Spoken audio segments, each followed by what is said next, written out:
Hey guys, what's going on? Joe here for Mobile Cup of Joe. And today's episode of Mobile Cup of Joe, I'm going to be talking with you guys about my top 5 favorite features of Android 4.2 Jelly Bean on the Google Nexus 7 tablet. But before we go any further, please go ahead and grab that coffee cup filled up, bring it over, and sit on down. Take a swig for Mobile Cup of Joe.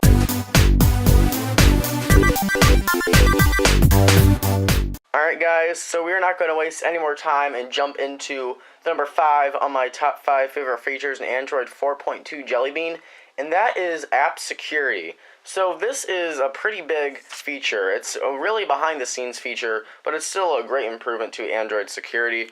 What it does is when you now install an application, Google will scan the application for any malware or viruses it may or may not contain, and if it does find any viruses on there while you're downloading it or after you downloaded the application, it will alert you and say, hey, you know, this app may not be entirely safe, and will give you a prompt to delete the application. So it's a really great way to keep all your apps and content secure on your device. Like I said, it's a very behind the scenes feature, and one that many people may not know exists in the 4.2 update, but it's definitely a great one to have. So going to number 4 on the list, we have got the improved Google Now. So I was actually really looking forward to the new Google Now. It's on number 4 though. I'll show you why. It's still really useful, but you can now open applications with Google Now. So let's try this. Google. Alright, we'll just tap that. Open Facebook. So you can see we can now open the applications. It just takes kind of a long time though. It takes much more time than it would just to go to the application or app drawer. So let's try to open another app. Google. Alright, I get it. Open Angry Birds Star Wars. Okay, so you see that didn't even open the application that time. It just went to a web page searching for Angry Birds Star Wars. So there are still some bugs in it, and while it is nice that it can open applications, that it is improved, it's still very buggy. Like you can see, just opened a web search when we try to open Angry Birds Star Wars, but it's getting there. It's still nice though to have the inclusion to open apps and all that with Google Now, just increasingly adding to the overall flexibility of Google Now.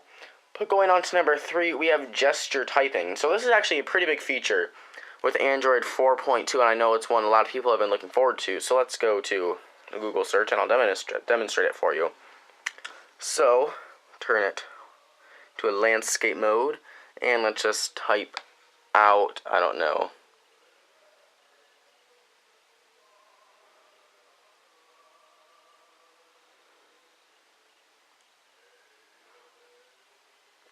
Alright, so I tried to spell the chicken cross the road, but I messed up at the end, and I put the chicken crossed the row.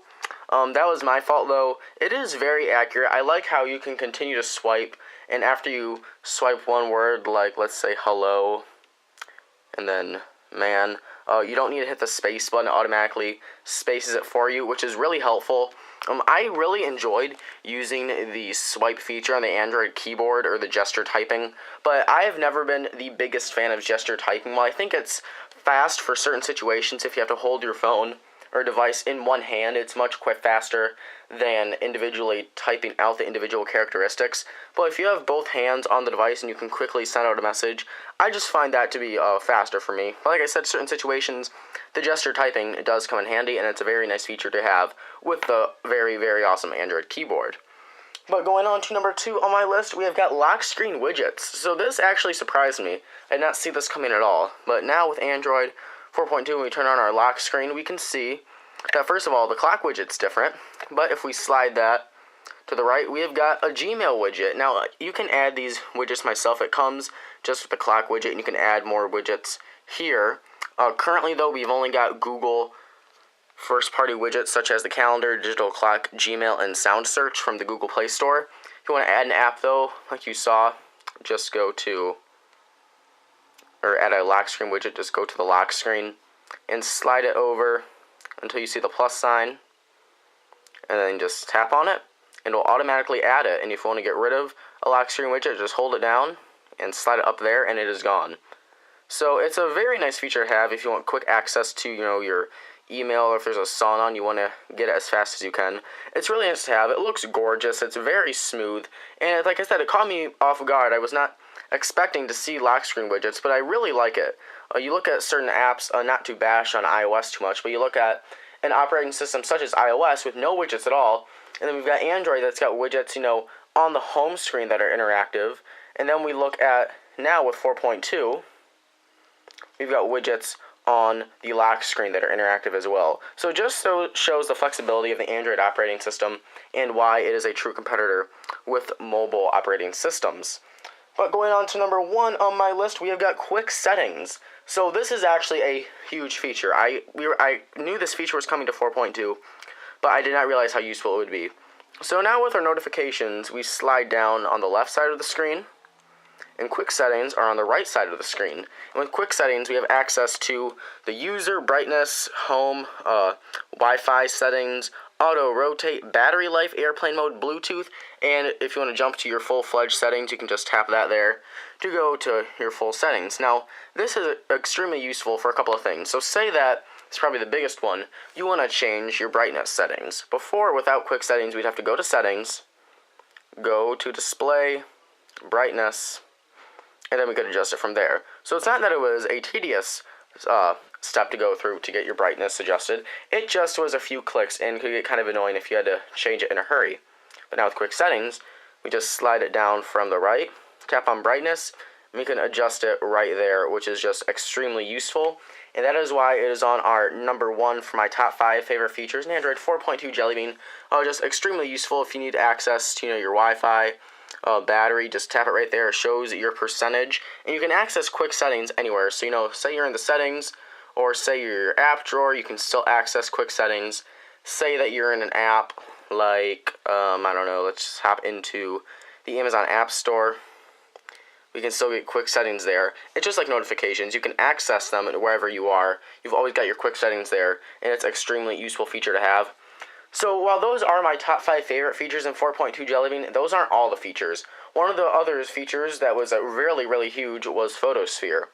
Now, I'm not going to go into explaining Photosphere because I'm sure you already know about it, and it's kind of confusing to explain, but you can see that where we would normally go to change our camera settings, we've got Photosphere now right there, but when we click on it, we see that our device is not yet supported, and it probably never will be, because for Photosphere to work, you kind of need a rear-facing camera. While you can shoot panorama shots with the Nexus 7, they don't look great because it's got a front-facing camera, and it's going to be really difficult to try to shoot Photosphere pictures with your Nexus 7. So that's one feature that we can't put on the list, even though I was looking forward to it.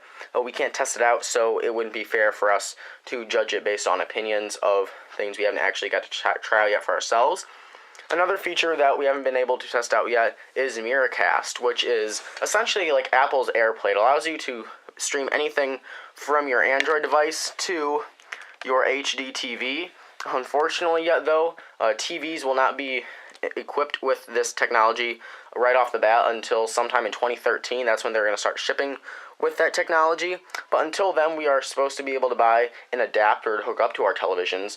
No word yet though from Google how much these will cost or when they will release.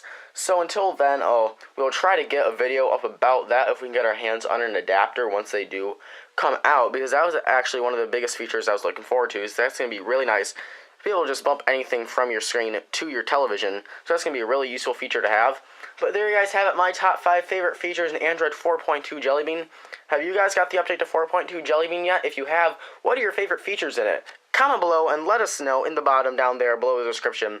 Because I'd really like to get your guys' thoughts on 4.2, because while it may not be as monumental of an update as 4.1 Jelly Bean was, 4.2 still brings on a host of new features, and it definitely does not, it definitely does impress. It does not disappoint. But guys, if you liked the video, please go ahead, hit the like button if you liked. It takes 1 second to do so. It really helps support the show.